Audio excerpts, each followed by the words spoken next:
En région Provence-Alpes-Côte d'Azur, on a une biodiversité exceptionnelle parce qu'on a des milieux qui sont très variés, on a des milieux naturels exceptionnellement variés, on a des espèces animales et végétales liées à ces milieux qui sont en interaction et on peut parler d'une région à la biodiversité qui est riche parce qu'il y a beaucoup d'espèces, beaucoup de milieux naturels et des interactions qui se font entre ces espèces et ces milieux. On fait partie des hotspots de biodiversité au niveau mondial. Donc vous, en tant qu'industriel qui intervenez sur le milieu naturel, c'était naturel que vous preniez en compte cette biodiversité à travers diverses actions.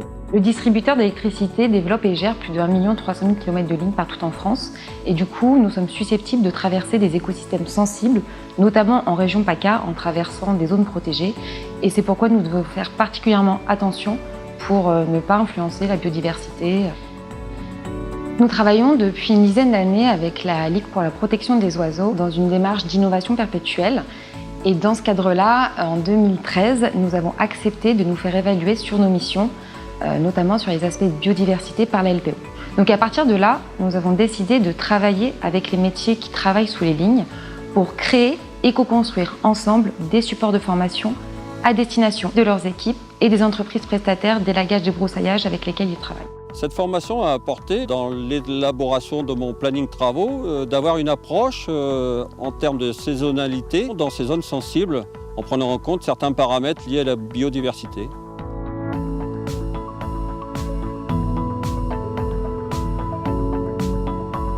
La formation de LPO est primordiale dans la mesure où, premièrement, quand on arrive sur une zone, elle nous donne le réflexe de nous interroger sur la zone et l'habitat qu'on peut y trouver. Donc une fois qu'on a pris cette mesure, après on adapte le chantier en fonction des habitats animaliers ou floristiques qu'on va retrouver sur le terrain.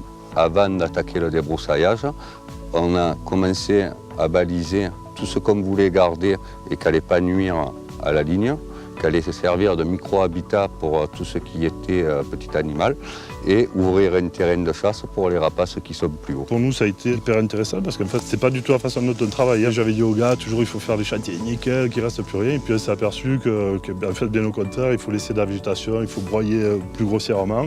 Quand il y avait des arbres, on s'est vertu à passer le tracteur de manière à faire du copeau et tout comme ça. Et aujourd'hui, on sait qu'il y a des petites bestioles qui nichent dedans et qui intéressent les oiseaux. Donc ça a révolutionné notre façon de travailler. Et les gars l'ont bien compris et ils ont compris pourquoi ils le faisaient, donc ils le font bien volontiers.